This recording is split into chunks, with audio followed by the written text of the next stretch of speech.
Hit 'em low, hit 'em high, and watch our Eagles fly. Fly, Eagles fly, on the road to victory. E-A-T-L-E-S, Eagles! Oh yes, the Matt Kwasiborski Show, calling you live and direct from a cloudy Washington, D.C. We are talking NFL football. The playoffs are upon us. My Philadelphia Eagles have finished with the number one seed. Had to kind of, as typical Philadelphia fashion, kind of had to wait to the very last second to clinch that. 1 out of 3 times, but it is what it is. Joined together again by my great friend, big brother up in Long Island, New York, Dave Rizzo. What's going on, Dave? Hey, man, just psyched for the playoffs. Getting going. Season 2. Yeah, Season 2, absolutely. And before we get started, as always, I'd like to thank Al Gore for inventing the internet. I'd like to thank Spreaker Platform for hosting this, and also, of course, to the loyal listeners out there who have tuned in, downloaded the shows, talking about the Eagles-Saints matchup, which I kind of predicted that the Saints would give the Eagles all they could handle, and they did. And then also talking with Kent Liddell about the essence of LSU and what LSU means to the state of Louisiana. But we're here with Dave. And some breaking news in the NFL. Some very, very positive news is Denard Hamlin was released from the hospital today in Buffalo. He had flown earlier this week from Cincinnati to a Buffalo hospital. He has been discharged. Thoughts about that, Dave? Kind of a weird situation the other night. Oh, just amazing run of events of how, the sheer training of the training staff and how they were able to save that young man's life. Yeah, absolutely. Just thank God and thankful for all the prayers and how everybody came together. It was it felt like a real nice community. Everybody rooting that kid on for the last few days, which was awesome. Yeah, and Buffalo's been through some tragic events. Might go into those a little bit better, but if he's at that stadium on Sunday, man, the Dolphins, who are they're starting their third string quarterback anyway, they have no shot at all. No, that's definitely the emotion point is on Buffalo's side for the remainder of this season for sure. Got a country pulling for them. Exactly, you hit the nail right on the head there with that. The country will be pulling for them, no matter how far they get into the playoffs. And also breaking news: All-Pro teams list released today by the NFL.com. Was seeing, I texted you right before, about an hour and a half before our broadcast. Eagles get 3 on there. Should have had 4. We get 2 members of our offensive line. It's the 5th All-Pro selection for Jason Kelce.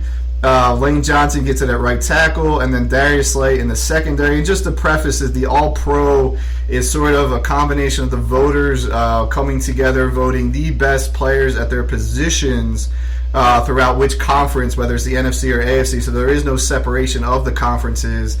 For Jason Kelce, this is his 5th. And of all of these centers in the Hall of Fame, they've all had at least 4 All-Pros. This is back-to-back for Kelce.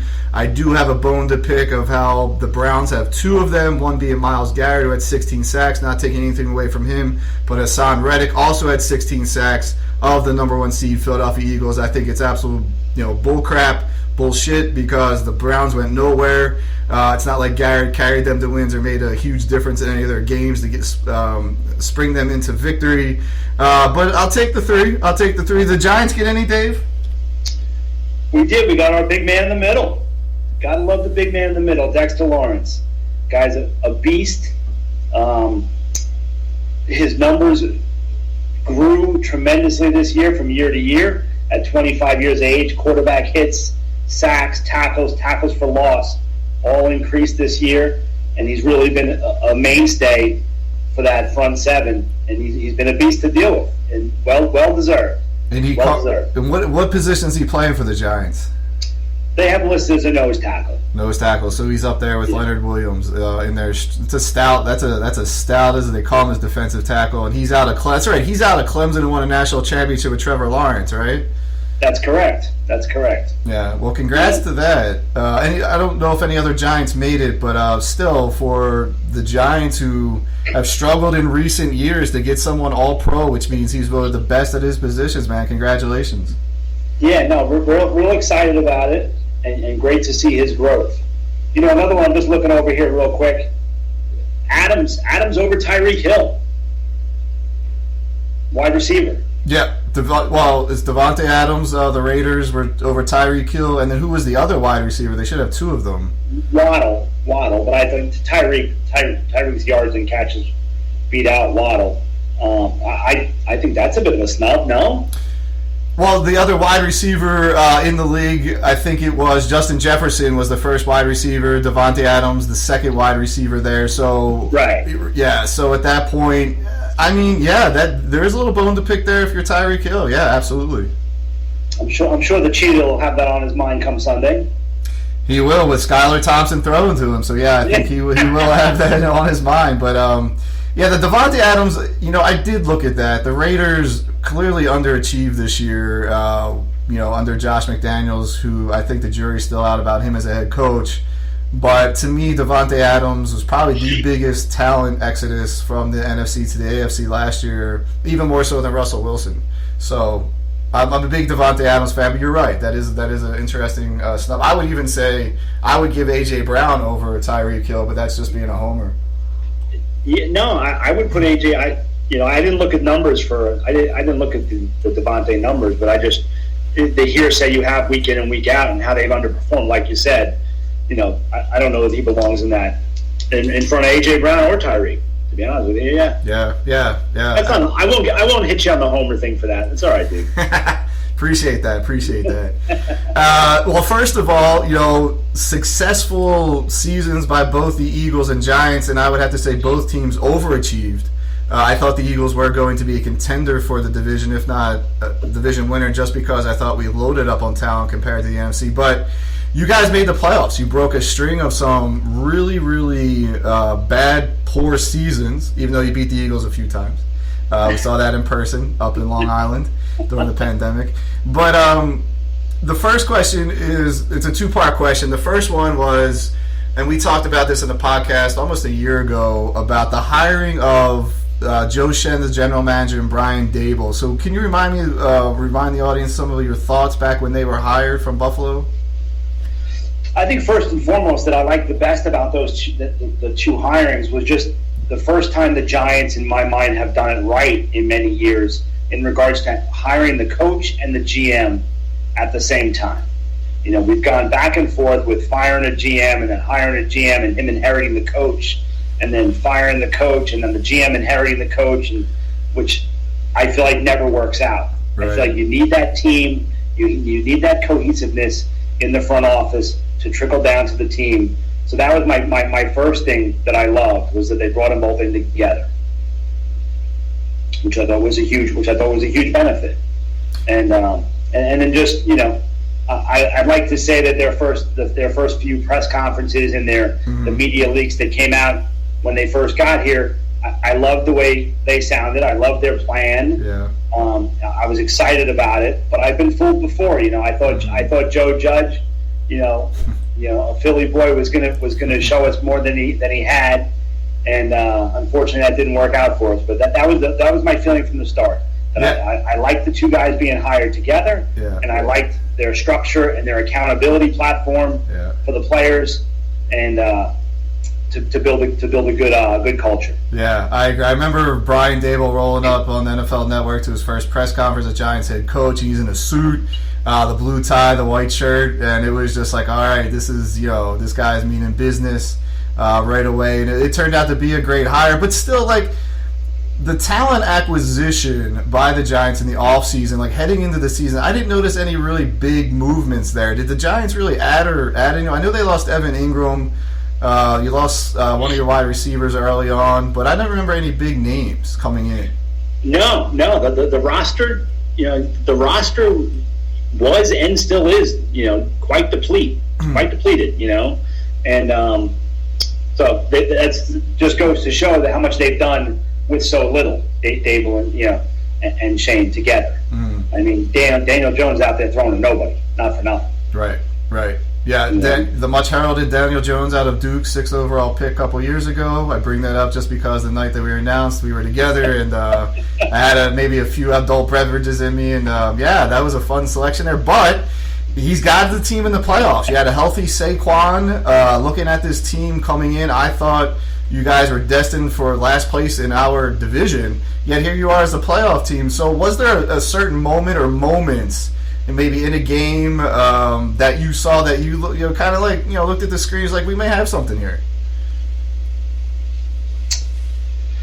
I think early on their ability to play sound football and keep games tight and stay in games late to where they can give themselves an opportunity. I felt like I was able to see the building process. I don't want to say even at 7-4, I wasn't thinking playoffs, to be honest with you. I think I really didn't believe that until they won that second game against Washington, a game where they had to. That was week 15, where they had to have that win in order to move forward, and they came out and they took it to Washington, and then also they got a couple of breaks late. I don't know if that ref was on the take or not with McLaurin lining up off the line, but hey, we'll take it, man. And that was the first week where I really thought, hey, we're going to make the playoffs, and then we'll see where we can go. It's a great building block for our organization. Yeah, I mean, so it took you a good 2/3 away into the season, if not the last quarter of the season against Washington. 100%, yeah. Yeah, that is interesting. Tell me about you got the first round matchup against what I would call the most unpredictable and 12-4 team I've ever seen in the Minnesota Vikings. You played them not too long ago. Lost on a 61-yard field goal that at the buzzer, which is ridiculous to lose that way. But by the way, just to remind you, back in 2017, Week 5, Eagles-Giants, Jake Elliott also kicked a 61-yard field goal against the Giants to win, and that sort of propelled us to get on a streak that year, and a lot of people point it as a turning point. So I digress back to Minnesota. They beat you on that 60, but then Minnesota goes out and gets absolutely waxed by Green Bay. Like, that score was 41-3. I think it wound up 41-17. What did you see in that game against Minnesota that to talk about your playoff matchup coming up Saturday? Well, I think you don't have to look much further than just look at Minnesota's point differential. They don't. I think they're the only team minus in the playoffs. They're -3 on their point differential. So the two teams, obviously, I don't think Minnesota does it as part of their game plan, that point differential, keeping games close, keeping it tight. I think their defense is subpar at best. And, the Giants, like I said, their game plan is to, hey, let's keep ourselves in the game. Don't turn the ball over. Don't make mistakes. And let's give ourselves a shot at the end. And I think that's what happened the week where we played Minnesota and lost. The game obviously could have went either way. And I think you're going to see similar thing this week. There's no reason to think that a team, the Giants, that play every game to, hey, bring it down to the wire and let's see if we can pull out a win against a team that every week, I think they've won 11 3-point games. Yeah. So that's what we're going to see going forward, I would think. Yeah, they were 12-4. They won 11 games, I think, either within 3 points or one possession, something like that, which is incredible. What I saw in that Giants-Vikings game was that you guys were down 24-16 in the fourth quarter, and Saquon ran that first down or third down run. Yeah. No, and Daniel Jones had a couple of runs on that drive as well, and a couple of good balls he threw, and Saquon was able to run the ball. That was another good thing to see, that we were behind at that point, but they knew we wanted to run the ball, the run clock to get down, so they couldn't get the ball back, and we were still able to run the ball, which I always like to see as that offensive lineman in me. When you're going to run the ball, when the other team knows you have to run the ball, and you can still run the ball, you're doing something right. Yeah, and it was great to see Saquon, even as an Eagles fan, just to see him finally get almost a full season under his belt with not a major injury and see what he can really bring to the team. And he had a hell of a season. He did. I think both the guys that we were questioning on whether to sign them or not, and that's still going to be a conversation in the offseason on depending on what the numbers look like. If we could bring them back at fairly conservative numbers on our end, I think you bring them back, but they both definitely did what they had to do and what the coaching staff asked them to do and to be, what they expected these two guys to be for their team. They were it, and they performed and they showed it. So they are going to get big contracts. I think you'll see more apt to see Jones signed just because by position. The demand for the quarterback versus what you could find out there in running backs. Yeah. So we'll see. Yeah. We'll see. Yeah, He had a great year. You can't put it past me. He had a great year, stayed healthy, and it's good to see. Yeah. Yeah, we'll put that off-season talk when the off-season's finally here. So that's one of the rules going into the playoffs here. Let's focus on that when it comes. Looking into where do you think the Giants are going back to that Minnesota game, where do you think the Giants are vulnerable, either offensively or defensively? Yeah, we don't want to turn the ball over, want to do the fundamentals, but do you see a certain point where you think Minnesota will attack the Giants, either with that great supposed offense they have? Well, going into that last Minnesota game, I kept telling my little son, we don't have a guy that can cover Justin Jefferson. I don't know that anybody does, Right. But we were able to keep him somewhat in check, and I think that's the big ups. That's going to be the big question mark coming in.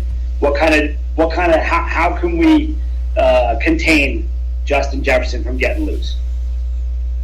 Yeah, that's the big thing. Yeah, I mean, Justin Jefferson, All-Pro, first-team All-Pro, is mentioned out of LSU. He came into his, he really elevated his game. He's gotten better every year he's been in the league, unlike Jalen Reagor, who the Eagles drafted instead of Justin Jefferson. But I found him a point this season where teams, especially what I've seen in the Eagles and Green Bay, and I think someone else, clearly took Justin Jefferson out of the game. So there is a way to do it. In the game against Washington, didn't they really handle him? Who handled him? One of the last few weeks of the season, he had one catch for 15 yards. Green Bay in that. It was Green Bay. Okay, yeah, it was Green Bay. That's right. Yeah. That's right. So really handled him. Yes. Yeah. Yeah. So you wonder, his mindset going in. He seems to get frustrated if you get to him a little early on. Maybe chip him, to get away with a little hand holding. I still remember against the Eagles in Week 2. Darius Slay kind of got away with one of those veteran hand holdings that the refs didn't see, and Justin Jefferson threw up his arms, and he was never the same since. So there is a way to get under his skin. But tell me about, Kirk Cousins. He had a great year passing the ball, but are you worried about Kirk Cousins being a difference in this game? I think they're going to put up their numbers. I think I do think they're going to score 20, somewhere between 20 and 30 points. Yeah, I think that's where they're going to be. Am I scared of Kirk Cousins to go off? No, I'm not. Traditionally he's been a guy when the lights get brighter in prime time, he has a harder time. Yep. So he's got to tackle that, and I do think Thibodeau coming on as he has in the later part of the year, and our pressure that we can put on quarterbacks, will hope to contain that passing game. Yeah, and Kurt, you bring up two sore points there. First is Kirk Cousins is a sore point. He's 12-20 all time, either in prime time or the playoffs. That's awful. Yeah, 100%. Yeah, you never know. That's been his knock for a while now, and he's going to have to slay that dragon. If he wants to hit that next level, he's got to slay that dragon. Yeah, I don't see it happening though. Yeah. You don't. So you're pretty confident going into the weekend, the Giants winning this game. I'm not saying we're going to win the game. I think it's going to be a field goal game. It can go either way.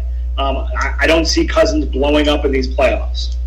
I think if the Giants pull out a win, great. If Minnesota wins, I see them as a one. They'll have that one win and they don't move on after that. Yeah, as a 3 seed, they most likely would probably go to San Francisco. I'm guessing if the Giants move on, we could talk about that. But you bring up Kayvon Thibodeau. I was texting you. Unfortunately, I had to back off when the Hamlin situation, his hit on Foles and the way he kind of mocked him. I thought that was very poor sportsmanship. And if Thibodeau winds up playing in Philadelphia in the round 2, he will hear it from the Eagles faithful. There's that Folesian society, man. They still want Nick Foles. still clamoring for him when Jalen went down. Is there a way we could, finagle Nick Foles away from the Colts, even though the trading deadline was gone? But, did you guys build a statue for him yet, Foles, or no? We do. We have a statue with him and Doug Peterson. Yeah, outside the stadium, calling that Philly special that Nick Foles suggested and Doug Peterson ran with it, and it was one of the greatest Super Bowl plays of all time. But Thibodeau, he's sort of on the list here in Philadelphia, kind of quietly. I'll put Eli Manning and David Tyree a little higher though. That was a miraculous catch, Dave. That was a play call that was a very basic, easy play call. When you say Super Bowl plays, come on, man. Super Bowl called plays. When you think about the play that they called, the guts that they have, all Tyreek Hill did was he jumped up and got lucky, basically. Oh, and don't leave Eli Manning out, escaping the grasp of those 3 defensive linemen that had their hands all over him. Dude, Eli should have been called in the grass about 3 times during that whole series. 3 times. I can't argue that one. I do remember texting you. I was in New Jersey watching that Super Bowl, and I called you. I was like, "Are you breathing, man? Are you breathing?" Did I answer or no? You did. And you're like, "Barely, man, barely." I was like, "Okay," and I just hung up. I was surprised you answered. Thank you for that. But I just wanted to make sure you were breathing because you guys are about to. And you also knocked off the undefeated New England Patriots that year. That's right. We showed up in the funeral suits and took them down. That's awesome. What great Super Bowls they were. Not the greatest Super Bowl, cleanest games to watch, but they were fun. They were fun games. Watching your defensive line in 2 straight Super Bowls, just really get to Tom Brady. Yeah, absolutely. Yeah, pivoting away. Going to me from my point with the Eagles, getting the number 1 seed. First of all, I have a lot of concerns from a coaching standpoint, a health standpoint going into the playoffs, as well as love the Davis Webb, man. Davis Webb came and showed up and balled out like none other the other night. He did. He did. He played his heart out, man. Kept it tight like the Giants do, and you guys were able to pull it out. Yeah, against our third stringers. Nice job. Yeah, the fact that Jalen Hurts had to play past the halfway point, halftime first of all, and then I was like, they got to keep playing him. He threw the ball 37 times. I think that was more or less, we're not letting him run to hurt the shoulder. We just want to see how the shoulder is going to hold up. But man, that game should have been put away at halftime. The only good thing that came out of that game was that Jake Elliott went 5 for 5 and won NFC Special Teams Player of the Week. And he had only kicked 18 field goals going into that game, which I thought was just like, wow. I kind of shook my head. That's a low number for a high-scoring team, right? Yeah, wow. I didn't realize that. Yeah, so he gets his 5 field goals. What I'm going to bring up here is that what I like about Daboll as a first-time coach, and most first-time coaches, you went out and hired an experienced either head coach or defensive coordinator in Wink Martindale, who did a phenomenal job with your defense this season. Guy's turning out to be a stud. Plucked him from Baltimore, got him up to New York. The knock on Nick Sirianni was that he did not hire any experienced coordinators at any of the positions. Both Gannon and Steichen, who were up for head coaching position interviews anyway, they were not coordinators. And I thought that the Eagles' intensity after we annihilated your New York Giants dropped off. I don't know what it was, the game plan calling, but they seemed to lean heavily on the pass against 2 teams that their run defense stunk in the Bears and the Saints. And then when we played and then Jalen got hurt against the Bears. He threw the ball a lot, which was successful, but at the same time, that's where he got hurt.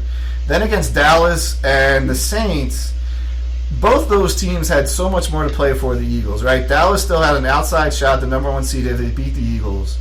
And then the Saints, when they came in, and when the Saints came into Philly, they still had an outside chance at the playoffs, right? If they won that day and Tampa Bay somehow lost, against Carolina, they would have still been alive. And those games, I thought that, even though we had Gardner Minshew behind center, who did not lose the game against Dallas, lost the game against the Saints, what I'm trying to get to is that those two teams played every down like it was a playoff down. And I don't feel like the Eagles rose up to that intensity or understood that. And I think that goes to coaching and the inexperience. Not that I'd have another coaching staff right now. I love what all three of those guys did, Gannon, Steichen, and Sirianni. But I thought I started to see that, where I think if that would, and the way I watched you guys play down the stretch, you played Minnesota every down like it was a down. Granted, you had to win those games. But when it really mattered and you had to win, you went against the Colts and you annihilated the Colts. And that's one of my concerns besides our health going into the playoffs. Yeah, no, that was a big thing for me to see with this team, the Giants. The fact that games we had to have, came out and we took it to the Colts. Giant teams in the recent past are not doing that. Mm-hmm. I'm going to defend your Eagles a little bit right here. Excuse me. Being that you were 11-0, do you feel like maybe they rested on their laurels a little bit? They kind of hit cruise control a little early.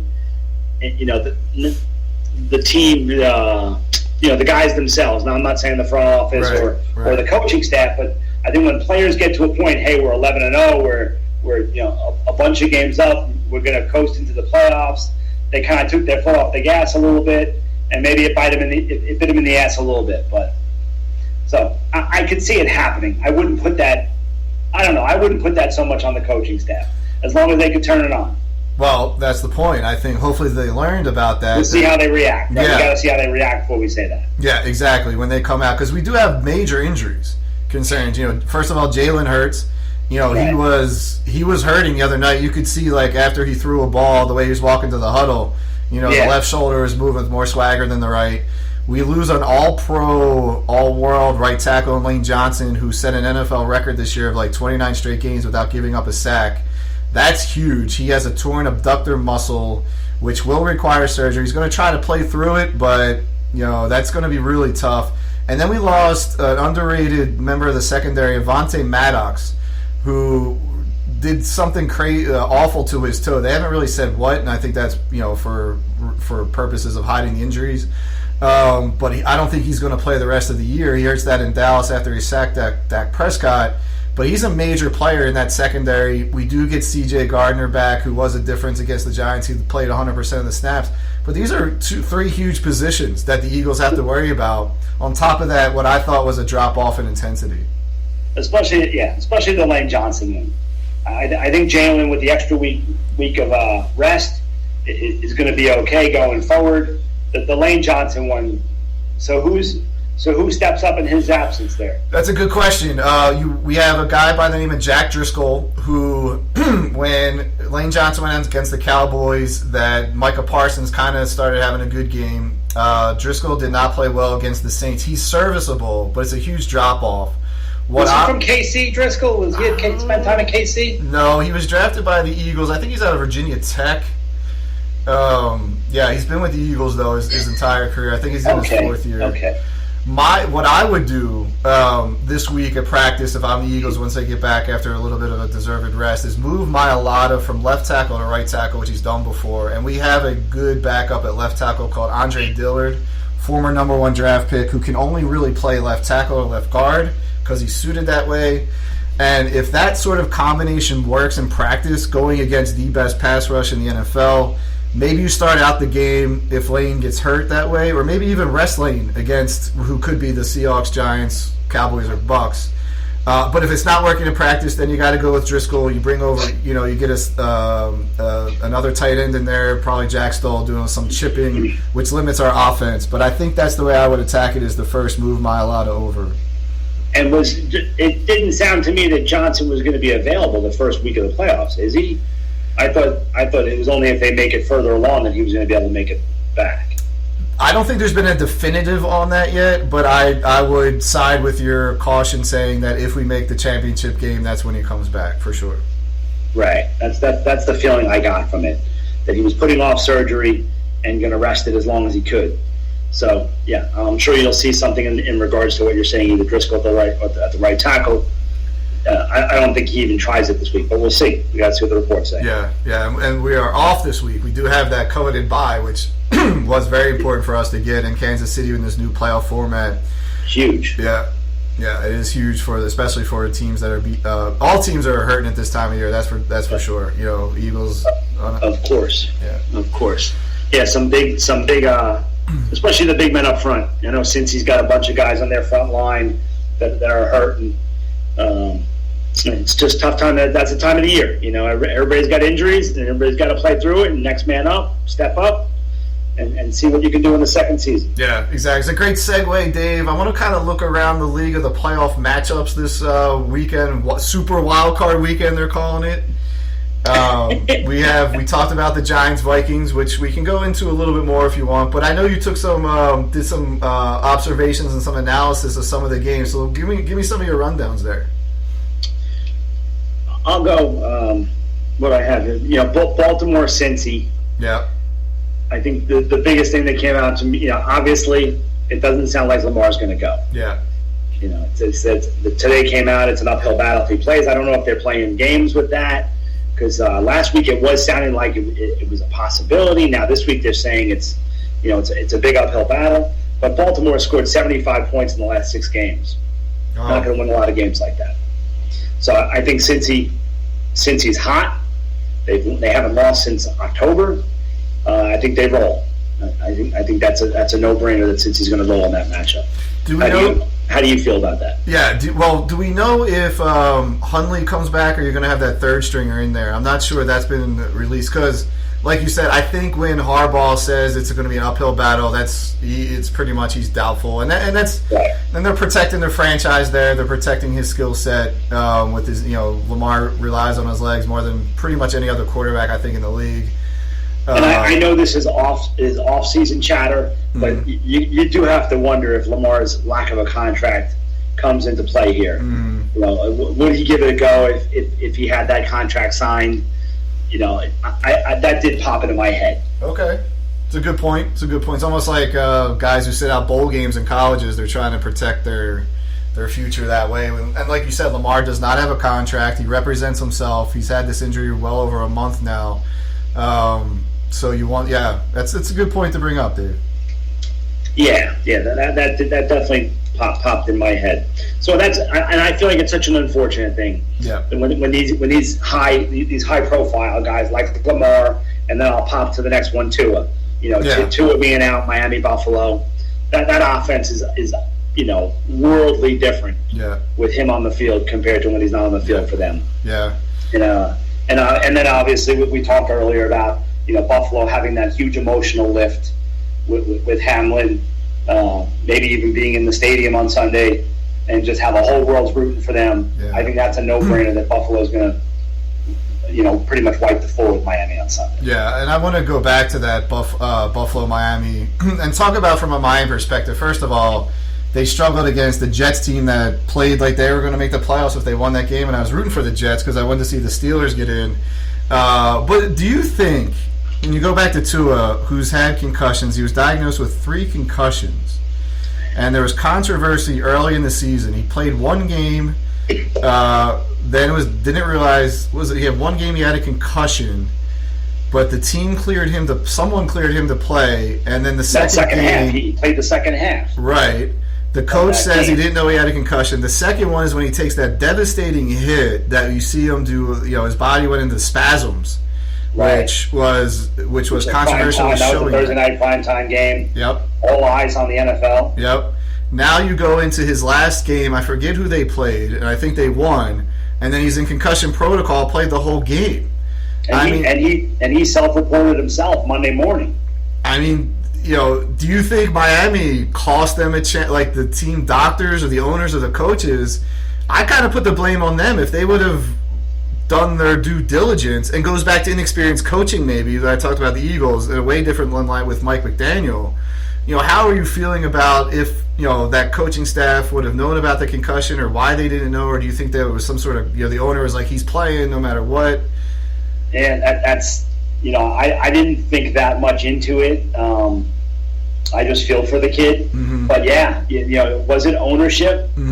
Just pushing this kid through, and McDaniel's inexperience and his lack of I don't want to say spine, but his lack of experience to step up to ownership maybe and say, hey, listen, we can't go with this kid, you know? Yep. Where if a more pronounced coach in the league who had more, wins and more experience under his belt maybe could have stepped up and been like, listen, we're going to have to sit the kid, Yeah. Maybe he didn't feel like he could because of his own status, you know? Right.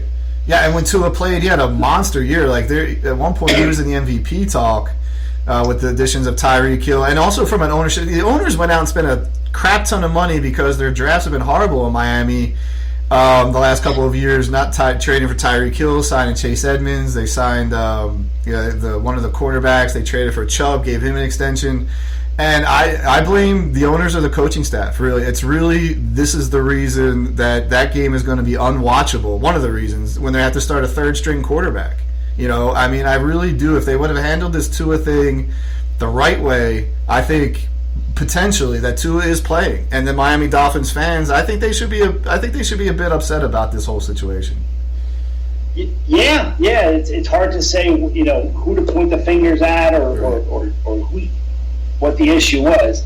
The league has done so much to instill safety in this regard. All the eyes they have watching these guys now coming on and off the field, how things like this are getting missed.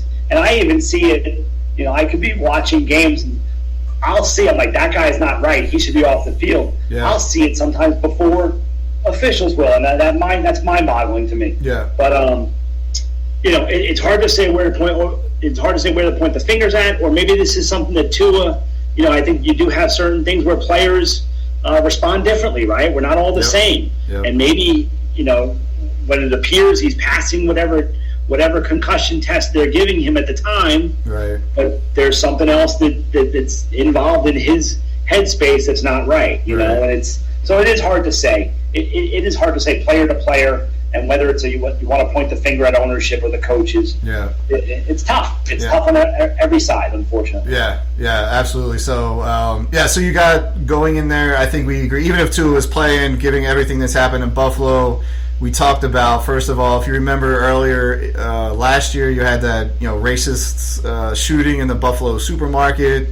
You had the devastating snowstorms, especially the last one was like 5 feet of snow. People were found dead in their cars and their homes, and then you have the Denard Hamlin which is uplifting situation. That area's been through a lot. Yeah, that area's been through a lot, and it's definitely a fighting town. Yes, and fighting team. You're gonna have a lot of the country pulling for Buffalo. Yeah, and it's nice having a country in your corner, that's for sure. Yeah, and they're a heavy Super Bowl favorite coming team. You're absolutely right, Dave. It's got the whole country, no matter where they go. The whole nation's going to root for them. So we have them moving on. You have the Bengals. I think it's the right call. I mean, it's hard to go in as a backup quarterback. Only 2 backup quarterbacks have won the Super Bowl, and you and I can say that we are the 2 teams that have had backup quarterbacks winning Super Bowls. So I do see the Bengals moving on in that realm. What else do you got for us this weekend? I think, kicking off the playoff platform, I saw this as a huge benefit for the Niners. Okay. I think the Niners get to come out the first game of the playoffs, 4 o'clock on Saturday, and kick off, and that defense, I think, is going to be lights out. Mm-hmm. I think they're going to want to show the world defense wins championships, and they're going to take it to Seattle like anybody's business. I really think you're going to see them make a statement on Saturday. Okay. That's the way I read that game. Okay. Obviously the one big question mark is Mr. Irrelevant. The kid's been lights out, but let's see when the lights get brighter, and I do think he's going to be able to perform. I've been nothing but impressed with the kid's poise and his ability to stay within himself. But I do think you're going to see that defense, run that game on Saturday and make it very, very difficult for Geno Smith in that offense. Yeah, I would agree for you. And I'll turn to the offensive side of the ball. We have, Mr. Irrelevant, Brock Purdy. They're putting up points, Dave. Like they're not just winning games 20-17. Like it's 37 against Washington, 37 against the Raiders. They put up 38 on these teams may have been out of it, but these are, if this is a third string guy who's the last draft pick and he's putting up 35 plus points. He's been 2 or 3 touchdown passes a week. Yeah. Like he's and very efficient. I mean, I think hands down, offensively, when they're all healthy, they have the most firepower on offense. I think at all. Yeah. You see McCaffrey, Yep. and now Elijah Mitchell's back and healthy. Yep. Debo Samuel's back and healthy. Ayuk has Kittle. developed well. Yep. George Kittle. Yep. I mean, He's there's dominating. a lot of balls to go around there. Yeah, and that trade for McCaffrey, like that was a franchise altering. When I say franchise accelerating move, I talked to my buddy John. There's been franchise altering trades, free agents, or franchise accelerated, and I would put this up there with the AJ Brown. The trade for AJ Brown for the Eagles sort of accelerated the Eagles to the next level, and we've seen that this year. And I think you see the same thing with McCaffrey, and you combine that with the defense. You're right; they're the one team that I have nightmares Wants to about. play. What's I don't that? think anybody wants to play. No. And I was actually going to ask you. I wrote something down here. I didn't know with your team having a bye this week. Do you have the Niner bomber jacket on this week or what? The Niners starter jacket. For all our SIGEPs, if they download this, yes, will I have the Niners jacket on? I am not. I will have the Dougie P's Jaguars jacket on, to be honest. Nice segue. Nice segue to what I think is the most. I am looking forward to that game. I think more than any outside the Giants. I'm really looking forward to this one. I think it's going to be, and it's exciting to see two young quarterbacks, coming into their own and getting to the stage that they've obviously wanted to for forever. I'm psyched for this game. I'm psyched. Yeah, that's good. Jags took it to them early in the year. Yes. Week 3 in LA, smacked them down 38-10. Yep. I know. Chargers were definitely really banged up at that time, and they have gotten healthy again. So it's going to be exciting. Yeah. I'm looking forward to that one. Yeah, I think a lot of America is too. And for us, Eagles fans, Doug Peterson, man. I mean, he just won the Super Bowl. He was the fifth choice to be our head coach. We wanted Bob McAdoo. Thankfully, you guys hired that guy. Doug Peterson comes in, wins the Super Bowl out of nowhere. And there's a lot of parallels between this season and that season in terms of kind of came out of nowhere.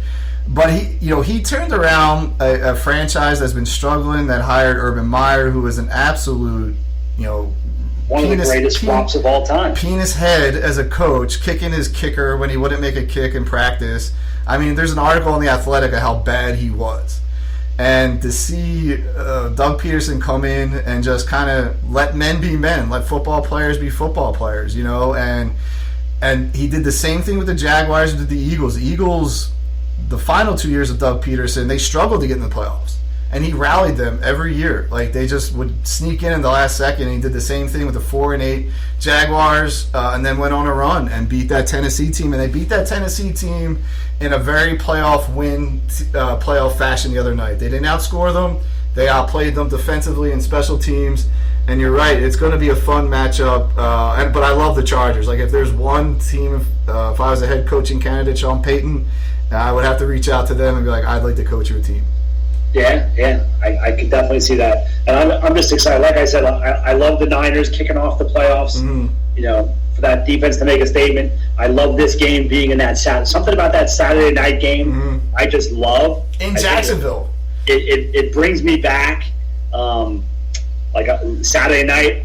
Raiders Patriots that started that whole run, the Tuck Rule game. Mm-hmm. That was a Saturday night game, and I always loved that. For some reason, I love that Saturday night game, and I'm looking forward to this one. I think it's going to be great to see these kids, these young kids of Herbert and Lawrence under the bright lights and see what they can do. Yeah, and I credit the NFL for putting the Chargers-Jaguars, a game in Jacksonville, not in LA, by the way, on prime time Saturday night. Like you said, that's usually the marquee matchup of the first weekend of the game, and not the Cowboys-Buccaneers. I also think it's interesting with the Super Wild Card weekend how they were able to. Now we got Saturday night, Sunday night, Monday night. They're able to monopolize that whole weekend. It's pretty neat. It's well done by the NFL. Yeah, I do think it's well done.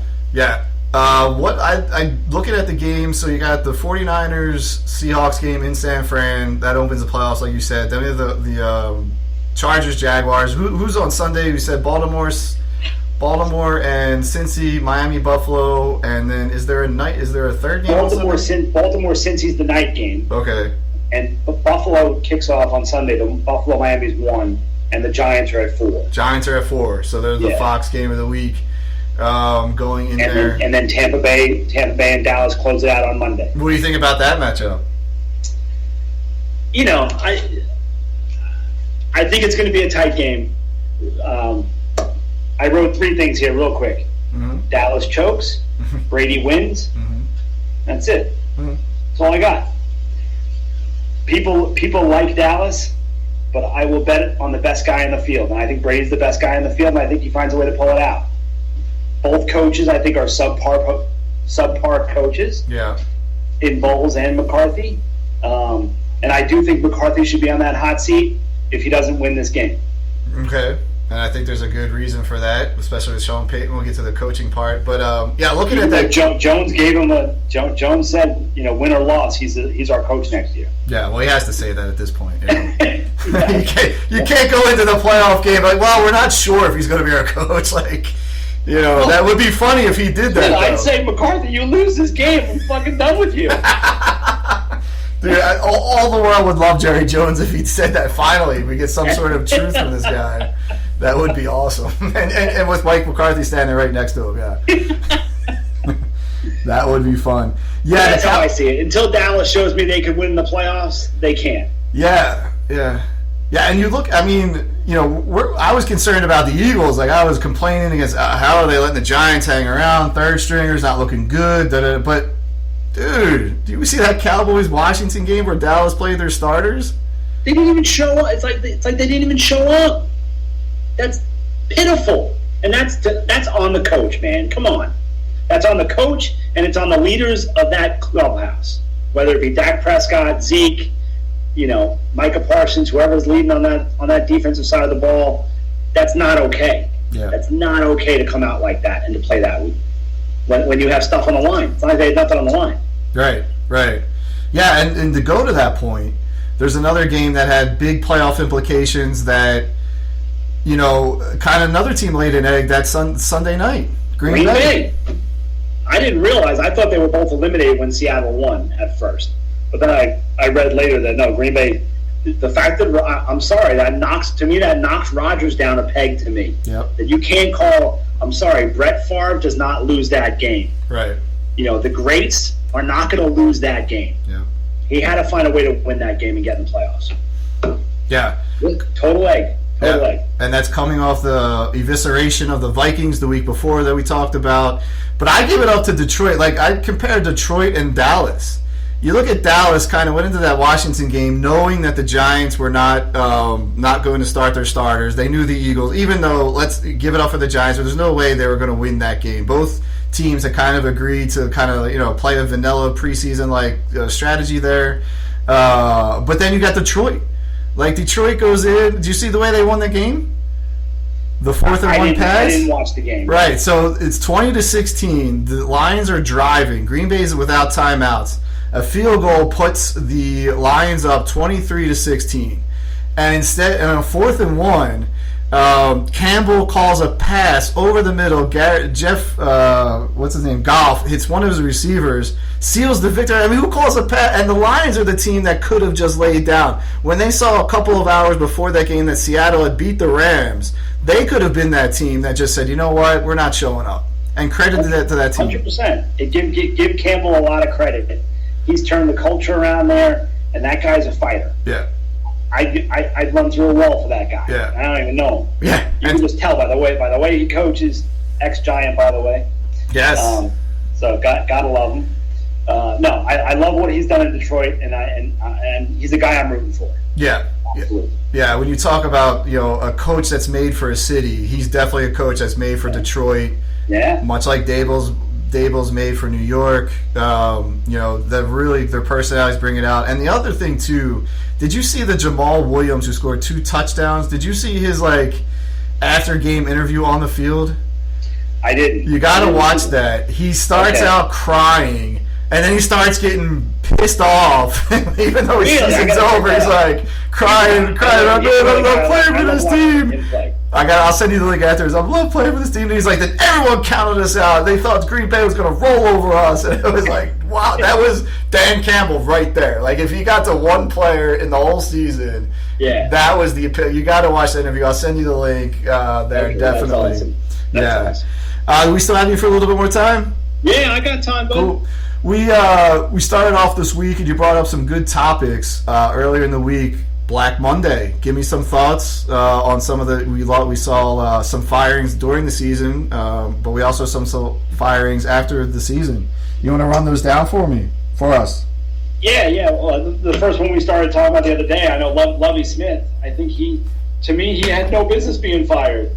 He had that team competitive every week. I don't see it. I don't get it. It's got to be an issue with ownership. Yeah. Of why they're letting him go, but I know that you said they let go of their other coach. They've got 3 coaches in 3 years now. Last year, yep. Yeah, I think Lovie Smith's a good football guy, and he didn't deserve that. Yeah, agreed. Really didn't deserve that. I'll go Nathaniel Hackett on the other side. I think they let that hang around too long. Yeah, and he was fired. 1 or 2 games to go? Yeah. Right. I'm surprised. With bringing in, I'm surprised how long he lasted. Yeah. Being with how they bring in Russell Wilson, all the firepower they have on the offensive side of the ball, that offense can't get it together, and he's supposed to be an offensive guru. Yeah. Not acceptable. Yeah. We also lost. Not surprising to me was Kingsbury out in Arizona. For me, that wasn't a shocker. He was 28-37. His teams. His first 2 or 3 years, they kind of faltered. They start off hot and kind of faltered. Then going into this season, they lost a ton. Arizona lost a ton of talent. They lost Chase Edmonds, the running back. They lost Chandler Jones to the Raiders. They lost Christian Kirk to the Jaguars. D-Hop was suspended for 6 games. I was like, people thought they were going to contend even with Murray. I was never been a Murray fan. Another college coach that just fouled in the NFL. I am just surprised that they signed him to that extension in the offseason last year. Why give him the extension? Yeah. That doesn't really add up in my head. Yeah. And the other thing here, I'm hearing the D-Hops on the trading block, and he would look damn good in blue. Yes, he would. He would look very good in blue. You're right. I think the general manager who also got an extension got fired. He was out for half the season on personal leave or to focus on his health. Right. You bring up both Houston and Arizona, and you and I have been familiar more with the Cardinals franchise. They used to be in the NFC East, and the Bidwells, the Houston ownership, which is under the son of the former owner I forget his name, Bob McNair's son. They're idiots. Yeah, right. They're idiots. They're just not in the limelight like Snyder and Jerry Jones. Yeah, that was a good point you brought up the other day. I never really thought of it that way. They just don't get the exposure and the news headlines like Snyder and Jones. But I think the Steelers, the Steeler way of their consistency over the years with coaches, mm-hmm. I think it speaks volumes mm-hmm. in this league. I think it's definitely become a league of you better have the coach and you better have the quarterback. Yep. Yep. And that consistency of having that duo together for long periods is what's going to bring about a winning culture. Yeah. And just turning over coaches like this over and over again. Yeah. You're not getting anywhere, and you're cheating your fans. Yeah. You're cheating. Yeah. Yeah, especially in Houston. Culley didn't deserve to be fired. Lovie Smith inherits the same team. Is pretty much the same coach as Culley. I don't understand Culley firing nor the Lovie Smith firing. Culley they were competitive with Culley too. Yeah, they were. They didn't lay down. They didn't lay down. They very well could have with that roster they had. Yep. They don't have a lot of talent out there. No. And Culley inherited the Deshaun Watson fiasco. Remember, Deshaun was suspended the whole year last year, or took a leave, and then he had those teams competitive. I don't know. Who wants to go there? Coaching ability. Yeah. They have the second overall pick. Do you watch the Red Zone at all? Here and there. Yeah. So I'm watching the Red Zone, and the most exciting game was the Colts and Texans. And Scott Hansen is like, I can't believe Houston's blowing the number 1 overall pick, and the Chicago Bears get the first pick for the first time since '46. I'm like, well, first of all, who cares? Chicago's not drafting a quarterback. If that's Houston's goal with Justin Fields there. And it was just like, you play to win the game. Right. And I love Lovie Smith went for 2 at the end and said, F you to Bob McNair on the way out the door. Good for Lovie. That's right. 100%. And he knows it's his resume. Yeah. It's Lovey's resume, you know. He's not going to lay down for a draft pick for you. Screw that. Yeah, we learned he got fired the night before, of course. Other teams around the league that did fire their coaches, you mentioned Denver, Hackett, who got fired. He had problems after the first week when they were told to hire a time management coordinator after the first game. And anything at the head coach, like, you got to learn how to manage the freaking clock. Indy fires. You can't write this stuff up. Yeah, Indy fires Frank Reich, replaces him with a controversial pick in Jeff Saturday. I want to pick your brain about that one a little bit. And then Matt Rule was let go, kind of surprisingly, by Carolina. When I say surprisingly, there was rumors he should have been. He was on the firing block at the end of last year. They should have just let him go right away. And great job by Wilkes, by the way, who comes in, the former Arizona coach. But I want to go back to the Indianapolis firing of Frank Reich, who had a staff of Gus Bradley and experienced coaches. And Jim Irsay goes out and hires Jeff Saturday, the legendary Hall of Fame center for Peyton Manning, but puts him as a head coach with no coaching experience. How did you take that when you heard that news, being, with your football and leadership background? Well, he's a center, and I played center, so I liked it. No, but on a serious note, there's a lot of guys out there that but I guess mid-year you're limited on who you could bring in. And I do think maybe Irsay had a game plan of, hey, let's get Saturday in there to get him some experience and see what he does. It's only an interim tag. See if he gets strike. What do they say? Strike gold. Maybe something hits. And I do think Saturday could be a good coach in this league. However, I do feel like there's plenty of people out there that are more deserving to get a job like that than him right now. I think you got to earn your chops, right? You got to earn your chops in this league. Yeah, I think that a lot of the criticism, like, you have experienced coaches on the staff already. They're working their butts off, and you're just going to go hand out a job to someone that doesn't have a coaching experience. And it really hit Nick Sirianni. Like, he coached under Frank Reich in Indianapolis before he took the Eagles job, and leading up to the game, you didn't hear anything. But when the Eagles won and barely beat the Colts, he kind of went to the fans and was like, F you, that's for effing Frank Reich, and you could tell that the emotions hit because being in that coaching fraternity of just giving that guy a job. I think it was, I understand being, you want a different perspective from a legend on your team who was a leader. Usually the great centers are great leaders. And he was consulting in the front office. It's not like they picked him out of nowhere. Well, no, they picked him out of the broadcast booth. But he was holding a consulting position in the front office. Was he really? I didn't think you could do both, be a commentator and hold a front office position at the same time. That being said, or maybe consulting the owner, like maybe he wasn't on the consulting the owner. Yeah. That being said, it was interesting. But I also see Irsay. He's tanked before to try to get high draft picks. He tanked to get Manning. He tanked to get Luck, and I think that's what it was, a job. He's another owner that's right up there with Snyder and Jones. Who do you think, looking into the offseason coaching, any candidates out there? Well, the big one is Sean Payton. What do you think Sean's going to do? Like you said earlier, I think he looks at that Charger. If the Chargers are ready to move on from Staley, I think that would be a super fit of Herbert and Payton, and I could see that. I could see that big time. I think Payton's over there licking his chops.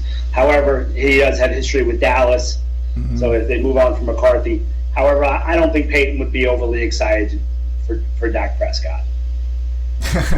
Yeah, I get that. He has been in contact. Has had now this weird rule. He's had conversations with the Denver owner, who's new, but he can't officially interview until Tuesday after the first round of the playoffs, which is interesting. And you also notice you don't hear about the Rooney Rule too much anymore. The Denver did interview their defensive coordinator. I think is of African American descent. I don't know, but you don't hear much about that Rooney Rule. It was kind of controversial, and the Eagles, I think, abused that in the past as well. That's true. You haven't really heard much of that. I did hear someone, Morris from LA, is on some scopes. Yep. And Wilkes got the job in Carolina. Yep. Is that done deal? Is he interim or he has that job? He's interim. They're actually reached out to the Giants to interview Mike Kafka. The Panthers have. Got it. But they've also reached out a couple others. Another hot coaching candidate, African American, going to be D'Amico Ryans, defensive coordinator for the 49ers. He's going to be hot. I think Houston is a perfect place for him, to be honest, coming from where he made his chops as a pro. Yeah, that could be a good fit. That could absolutely be a good fit. And I'm looking at Raheem Morris, that we mentioned, the defensive coordinator for the Rams. We'll talk about Sean McVay in a second, but also, just to jump real quick, Byron Leftwich in Tampa. It'll be quite interesting to see what Tampa does with him. Yeah. You don't hear about him getting a lot of interviews, though, are you? No, he's sort of a guy that's been on the radar, but the reason I bring it up is that we don't know what happened between Tom Brady and Bruce Arians. I was quite surprised to see Bruce Arians. Sounded like he was kind of kicked upstairs. They promote Todd Bowles, great guy, Temple guy, Philly guy, but not a head, hasn't had much success as a head coach. So what is the rapport between Leftwich and Brady, which I think will come down to a decision there, because you also have Brady as a free agent and Josh McDaniels, who we all know looks like he's ready to move on from David Carr, and might be trying to lose Tom out to the Raiders. Yeah. I could. I can't. I don't even want to picture Tom in black and silver. Seems like the perfect ending to his career. He goes from one pirate organization to another pirate organization, from the Bucs to the Raiders. I don't think a whole lot of Josh McDaniels as a head coach. I think as an offensive coordinator, he can do the job. Yeah. But I just don't. I don't. There's certain guys you just look at, and obviously to me, his resume tells you he's not a head coach. Yeah. Yeah, I think he scapegoated. He used Carr as a scapegoat, to be honest. I mean, Josh McDaniels lost to Jeff Saturday in Jeff Saturday's coaching debut in Las Vegas. I'm sorry, I left my concentration there 1 second. Sorry about that. Yeah. So basically, go back to Jeff Saturday. I think his only win was against Josh McDaniels' first game as the Raiders in Las Vegas. And then he went 1-5 or 1-6 down the stretch. Yeah. And I think McDaniels used David Carr as a scapegoat. Derek Carr. I like Derek Carr a lot. I think he used them as a scapegoat. I really do. Yeah. I would agree with that. And there's going to be some. I think there's obviously some interesting coaching moves that are going to happen. I think some of the quarterback movement should be interesting too in this offseason. Yeah, definitely do. Yeah, Aaron Rodgers, he holds the future, and Tom Brady. To me, and I don't know, you have more of a football eye than I do, having played the game. I don't see much of I see a slight drop off in Rodgers in his running ability, but his throwing ability still looks good. Brady, I don't think Brady's lost anything. They just played behind very poor offensive lines. Like, Brady broke his own record for completions, and he was getting the ball out like 2.38 seconds at one point. I don't know, what do you see when you see those two play? Yeah, I think these guys will be able to throw. Their arm strength's going to be there until they're 50, if you ask me. Maybe just with Rodgers. With Rodgers, I think I would pin it even more to. I think they leaned on the run more this year than they have in recent seasons, and it was good to see more of a balance there, which is what I think you needed, in playoffs and in championship football. However, I just don't know if his heart. Obviously he's got 50 million reasons to come back next year, and that's why I think he'll be back. But I just think maybe he's losing some of his luster for the game. Yeah. He's 40 years old now. It takes a lot. It takes a high level. Yeah. Where on the other hand, Tom Brady, I don't know if will ever lose that. I put him in the Michael Jordan class. That those guys will compete until they die. Yeah. And I think that is why Tom can, even though taking the hits and getting sacked as many times and hit as many times as he did, which is a lot more than recent years, can still do it. Yeah, can still do it. And I think he'll continue to do it. Yeah, I agree. They both kind of hold the keys to the future of the NFL, where they can go. I kind of see Tom either staying in Tampa. Raiders are a choice. Buddy of mine brought up Aaron Rodgers to the Patriots, and I said maybe Aaron Rodgers to the Giants. Depending on that depending on what happens with Daniel Jones, of course. But again, we're not talking the offseason. It's playoff time. I was hearing some Aaron Rodgers to the Commanders. The Commanders? Oh gosh, wow. Yeah. That's kind of the perfect owner-quarterback situation. Two eccentric personalities who just are kind of off the beaten end in their approach. Totally, that could be interesting. That could be an interesting fit. That would be. Yeah, we know that our good buddy Carson Wentz, I think he's done for his third team again. I wouldn't be surprised if Carson retired after this year. I don't think he has much left. I don't think he had much for the game after what happened in Philly and Indianapolis. So, but I don't. That's just here or there. I don't know. His numbers weren't bad in Indianapolis. They couldn't wait to get rid of him. I know. But if you look at his numbers and you watch game film on him, he did not play poorly. He did not. But like you said, they pushed him out. That they couldn't get him out the door fast enough. Yeah.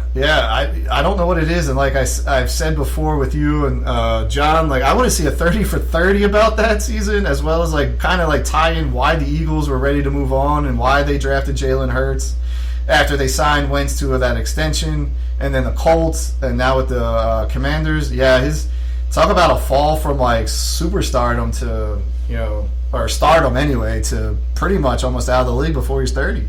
It went from Pennsylvania, to out the door. Ginger Jesus. So there cuts all the people were calling him up there too. Some of the hardcore Christians call him because of his religious background and Ginger Jesus. And yeah. That's funny. I hadn't heard that one. Yeah. Any before I ask you about the final score, Vikings Giants? Any kind of final thoughts heading into the playoffs? Super Wild Card weekend. I think I like the Niners to roll to the Super Bowl. Ooh. I like the Niners to roll to the Super Bowl. I don't think it's going to be. Sorry, okay, but that's how I'm saying it. Okay. I don't think that defense is going to be stopped. Okay. And final score: Giants 27, Vikings 24. They move on. And next week will be an interesting week for us. Yes, because if the Giants do pull it off as a 6 seed, if the Seahawks don't shock the world, it will be Giants-Eagles for the divisional round in the link. Time and day to be determined, and this might be our last cordial podcast between us, because next week could get a little bit steamy if your prediction goes well. I agree with you. I think Giants are going to be – they're a better coach team. They don't make as many mistakes. Minnesota's been up and down, and Kirk Cousins under the top bright lights fails. And I think Dable's you guys are just going to smack the hell out of the Vikings this weekend physically. I kind of agree with you. Appreciate your time, Dave, as always. I was just going to say, in 2 weeks from now, we won't be playing our third string guys, but. Well, I hope you play your first string guys, because we kind of whipped your butt. That wasn't even close. 22 points. We're we're a better team now. Come on. Our defense has gelled. We're coming after Hurts' shoulder. You sound very confident about that. Come on, man. We're a better team. Yeah, okay. All right. We'll get past the Vikings first, and then we'll talk. All right, buddy? Then we'll talk. All right. Sounds good. Awesome show. One more time, the Eagles fight song, and then we'll close it out. I got to hear this shit again. Yep.